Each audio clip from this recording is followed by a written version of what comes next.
चलो जी 3.45 Rizwan borrowed a loan of 6620 to be paid in 3 annual payments in geometric progression. If the first installment is 2000, compute the common ratio. ठीक है, रिजवान ने जो है वो कुछ पैसे बोरो करे और वो 6620 रुपये हैं जो 3 सालाना किस्तों में पे किए जाएंगे। वो किस्तें ज्योमेट्रिक प्रोग्रेशन में हैं। अगर पहली वाली किस्त 2000 है तो आप कॉमन रेशो को कैलकुलेट करो। तो आप sum is equals to a r power n minus 1 upon r minus 1 apply कर सकते हो। इसमें आपके पास जो सम है वो आपको पता है कि 6620 है इज इक्वल्स टू जो आपकी पहली वाली टर्म है वो 2000 है और ब्रैकेट में आपके पास आर की power 3 minus 1 divided by r minus 1। ठीक है, देखो अब एक तरीका तो ये है सॉल्व करने का, लेकिन इसमें या तो आपको कैलकुलेटर पर इक्वेशन सॉल्व करनी आती हो या फिर आप इसको आर की पावर 3 है वो बड़ा मुश्किल हो जाएगा शायद सॉल्व करना। सही है ना, लेकिन शायद हो भी जाएगा। बहरहाल एक तरीका तो ये है। अच्छा एक काम करते हैं ना, देखो ये आर माइनस 1 लेफ्ट साइड पर जाएगा तो 6620 से मल्टीप्लाई होगा, तो 6620 multiplied by r minus 1 is equals to 2000। यहां पर आर क्यूब माइनस 1। सही है। अच्छा दूसरा तरीका देखो, अगर यहां पर आर की पावर 3 तक आ रही है तो आप एक और तरीका भी कर सकते हो। वो क्या है, पहली टर्म ए, अगर पहली टर्म ए है तो दूसरी टर्म क्या होगी, ए आर। पहली टर्म को अगर एक बार कॉमन रेशो से मल्टीप्लाई करते हैं तो दूसरी टर्म आती है। पहली टर्म को अगर पहली टर्म ए है, ए को एक बार आर से या कॉमन रेशो से मल्टीप्लाई करोगे तो दूसरी टर्म आ जाएगी। दूसरी टर्म को एक और बार कॉमन रेशो से मल्टीप्लाई करोगे तो तीसरी टर्म आ जाएगी। और इन तीनों का एडिशन जो है वो 6620 है। हाँ या नहीं? देखो पहली टर्म अगर ए है उसको और कॉमन रेशियो अगर आर है तो पहली टर्म को अगर एक बार हम कॉमन रेशियो से मल्टीप्लाई करते हैं ना तो दूसरी टर्म आती है, और दूसरी टर्म को अगर हम कॉमन रेशियो से मल्टीप्लाई करते हैं ना तो तीसरी टर्म आती है। मिसाल के तौर पे लेट से पहली टर्म हो 2 और कॉमन रेशियो हो 3, तो पहली टर्म तो 2 होगी, दूसरी टर्म क्या होगी 2 इंटू 3 6 होगी, तीसरी टर्म क्या होगी 6 इंटू 3 18 होगी। बात समझ में आ रही है? तो आप अगर आपके पास पहली टर्म अवेलेबल है, पहली टर्म को एक बार कॉमन रेशियो से मल्टीप्लाई करोगे तो दूसरी टर्म आ जाएगी, दूसरी टर्म को मजीद एक बार कॉमन रेशियो से मल्टीप्लाई करोगे तो तीसरी टर्म आ जाएगी। तो इसका मतलब ये हो गया कि ए आर और ए आर स्क्वायर 3 टर्म्स होंगी। दूसरी बात हमें ये भी पता है इन तीनों का सम 6620 है।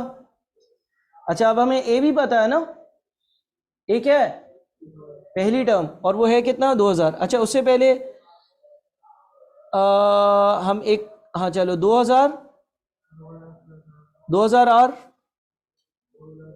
और 2000 आर का स्क्वायर इज इक्वल टू 6620।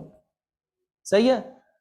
दोनों साइड्स को 2000 से डिवाइड कर दो, दोनों साइड्स को 2000 से डिवाइड कर, बल्कि डिवाइड करने से पहले एक काम करो, ये जो 2000 यहाँ पर ए वाला है वो सीधे हाथ पर जाएगा तो माइनस हो जाएगा, यानी कि ये बन जाएगा 4620 और यहां पर रह जाएगा 2000 आर प्लस 2000 आर का स्क्वायर।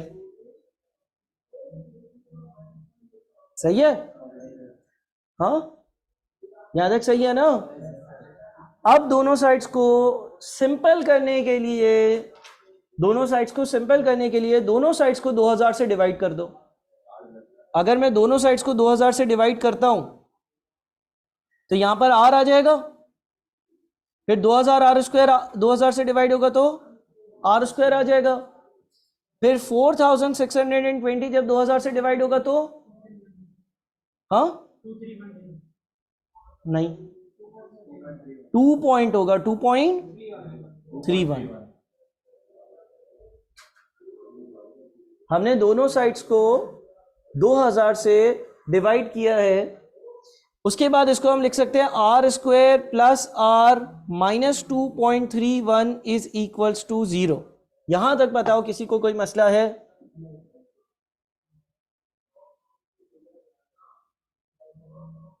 अब इसको कैसे आगे सॉल्व करेंगे?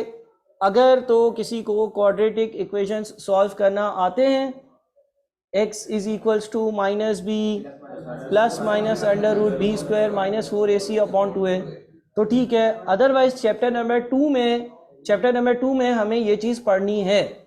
चैप्टर नंबर 2 में हमें ये चीज़ पढ़नी है, ठीक है। चैप्टर नंबर 2 में अभी हमें क्वाड्रेटिक इक्वेशन पढ़ना है, लेकिन आपके पास एक क्वाड्रेटिक इक्वेशन होता है x is equals to minus b plus minus under root b square minus 4ac upon 2a। देखो ये आर स्क्वायर के साथ कुछ नहीं है यानी कि 1 है, और इस आर के साथ भी कुछ नहीं है यानी कि 1 है, यानी कि a जो है ना वो हमारा 1 है, b जो है वो भी हमारा 1 है, और c जो है वो माइनस 2.31 है, ठीक है ना। अगर किसी को आता है सही है, अगर किसी को नहीं आता तो यहां तक कॉपी करो। चैप्टर नंबर 2 जब मैं करवाऊंगा तो क्वाड्रेटिक इक्वेशन डिस्कस करूंगा और उसमें इसको हम देखेंगे। कैलकुलेटर पे भी कर सकते हो, कैलकुलेटर पे भी इक्वेशन पुट इन करना अगर आती है किसी को तो कर सकते हो, ठीक है। अगर आती है किसी को कैलकुलेटर पर इक्वेशन पुट इन करना तो आप कैलकुलेटर से भी इसको सॉल्व कर सकते हो। अच्छा अगला 3.46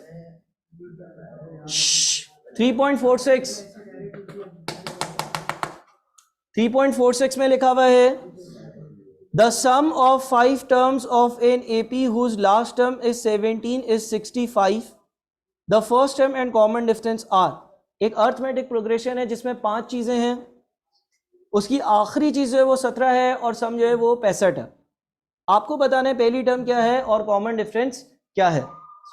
देखो sum is equal to n upon 2 a plus l। Sum पता है आपको 65 है, आपको ये पता है 5 टर्म्स है, आपको पहली टर्म नहीं पता लेकिन आखिरी टर्म पता है 17। तो आप सबसे पहले तो a ढूंढ लो, a 9 आ रहा है, ठीक है ना, a आ गया 9। सम का फॉर्मूला लगाया, sum is equal to n upon 2 a plus l, और आपने सम की जगह 65 लिखा, n की जगह 5 लिखा, a आपको ढूंढना था और l जो है वो 17 था तो a 9 आ गया। उसके बाद क्या करना है, कॉमन डिफरेंस ढूंढना। अब कॉमन डिफरेंस कैसे ढूंढेंगे? कॉमन डिफरेंस ढूंढने के लिए दोबारा से सम का दूसरा वाला फॉर्मूला लगा लो, sum is equal to n upon 2, इसमें क्या होता है 2a plus n minus 1 into d. इसमें आप लिख दो 65 is equal to 5 upon 2 into a. अब ए आपको पता है 9 है, प्लस 5 माइनस 1 डी ना, एन जो है वो 5 है ना, ठीक है ना, ये 5 है। तो ये 5 डिवाइडेड बाई 2 2.5 होगा। 65 डिवाइडेड बाई 2.5 कितना बनता है?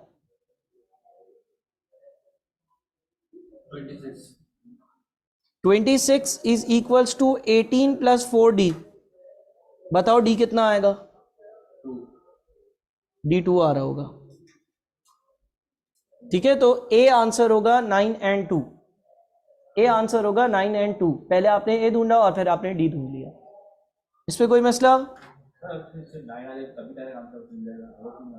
हाँ, क्योंकि इधर जो ऑप्शन सी है में उसमें सिर्फ और सिर्फ a जो है वो 9 है। 3.47 the last term of the sequence to 5th term is. अब देखो अगर मैं इसको देखता हूं तो क्या ये ज्योमेट्रिक प्रोग्रेशन है या अर्थमेटिक प्रोग्रेशन है? ज्योमेट्रिक प्रोग्रेशन का कैसे पता चलता है? Second term divided by first term से आंसर -4 आ रहा है, -4 आ रहा है। अगर third term divided by second term से भी सेम आंसर आएगा तो ये ज्योमेट्रिक प्रोग्रेशन है। तो तुम देखो second term divided by first term का आंसर वही आ रहा है जो third term divided by second term का आंसर आ रहा है। यानी कि ये ज्योमेट्रिक प्रोग्रेशन है। अब इस ज्योमेट्रिक प्रोग्रेशन की पांचवी टर्म ढूंढनी है, तो term value n is equal to a r power n minus 1। तो term value 5 is equal to a यानी कि पहली term multiplied by r power n minus 1। अच्छा 5 माइनस 1 4 होता है, माइनस 4 का 4 पावर माइनस 4 की पावर 4 कितना होगा? 4 इंटू 4 16, 16 इंटू 4। तो term value 5 is equals to -256 या +256? प्लस में होगा ना, क्यों? क्योंकि पूरा -4 जो है ना उस पूरे के ऊपर ब्रैकेट है, तो minus into minus plus, plus into minus minus, minus into minus plus, तो आंसर आएगा बी। सही है। 3.48 3.48 करो जरा, find the value of x। अगर ये जीपी में है तो क्या करेंगे? Second term divided by first term is equals to third term divided by second term. और जब इस तरह से ये आ जाएगा उसके बाद हमें क्या करना होगा? क्रॉस मल्टीप्लाई करेंगे, तो 2x plus 11 multiplied by 2x plus 11 is equals to 2x plus 41 multiplied by x plus 3। 2x से मल्टीप्लाई होगा 4x स्क्वायर, फिर 2x 11 से मल्टीप्लाई होगा 22x, फिर 11 2x से मल्टीप्लाई होगा अगेन 22x, और फिर 11 11 से मल्टीप्लाई होगा तो 121। यहां पर क्या आएगा? 2x स्क्वायर, फिर 6x, फिर 41x, और फिर 41 इंटू 3 123, है ना। अब क्या करें? अब आपके पास देखो जो राइट साइड पर 2x स्क्वायर है, लेफ्ट साइड पर 4x स्क्वायर है, तो ये सिर्फ और सिर्फ 2x स्क्वायर बच गया। अच्छा फिर 22 44x होता है, और सीधे हाथ पर क्या है? 41, तो -3x आएगा ना, -3x बचा। सीधे हाथ पर कितना है? 47 है, और एक जगह पर 44 है, ठीक है ना। और फिर 123 उल्टे हाथ पर आएगा तो -2, है ना। सीधे हाथ वाला 123 उल्टे हाथ पर आएगा तो 121 में से माइनस होगा। अब क्या करोगे? अब आप वही क्वाड्रेटिक फॉर्मूला, a हो गया 2, b हो गया -3, और c हो गया -2। Quadratic formula x is equal to -b plus minus under root b square -4 into a into c upon 2a। इससे आप x की दो वैल्यूज क्या आ रही हैं आपके पास? 2 और -12, सबकी यही आ रही है। तो हमारा इससे आंसर क्या पूछा है? Find the value of x, तो आंसर सी होगा। सही है। फिर 3.49, if the first term of a geometric progression is a and the common ratio is 2, what will be the value of third term? अगर पहली टर्म a है, दूसरी term क्या होगी? a r होती है ना, a इंटू आर यानी कि 2a। तीसरी टर्म क्या होगी? 2 इंटू 2 कितना होता है? 4a। तो आंसर क्या होगा? 4a, ठीक है ना। अगर पहली टर्म a है और कॉमन रेशियो जो है वो 2 है, तो दूसरी टर्म a इंटू आर होती है यानी कि 2 इंटू a होगी, और तीसरी टर्म जो होगी वो 2a इंटू 2 होगी यानी कि 4a होगी। इसके बाद आखिरी, if the fourth term of a geometric progression is 8 time it's first term, compute common ratio. अगर अच्छा देखो, first term, second term, third term, fourth term. If the fourth term of a geometric progression, अगर एक geometric progression की जो चौथी term है is 8 time it's first term, वो पहली टर्म को 8 से मल्टीप्लाई कर दो तो बनती है, कंप्यूट दी कॉमन रेशियो। तो कॉमन रेशियो यानी कि आर क्या होगा? अगर पहली टर्म ए है, दूसरी टर्म होगी ए आर, तीसरी टर्म होगी ए आर स्क्वायर और चौथी टर्म होगी ए आर पावर 3। जनरल फॉर्म में तो ये ऐसा ही होता है ना, जनरल फॉर्म में अगर पहली टर्म ए है, दूसरी टर्म एक बार कॉमन रेशियो को मल्टीप्लाई किया तो आएगी, तीसरी टर्म दूसरी टर्म को कॉमन रेशियो से मल्टीप्लाई किया तो आएगी, और चौथी टर्म जो है वो तीसरी टर्म को कॉमन रेशियो से मल्टीप्लाई करने से आ जाएगी। इफ द फोर्थ टर्म, अगर जो चौथी टर्म है of a geometric progression, geometric progression की चौथी टर्म यानी कि ए आर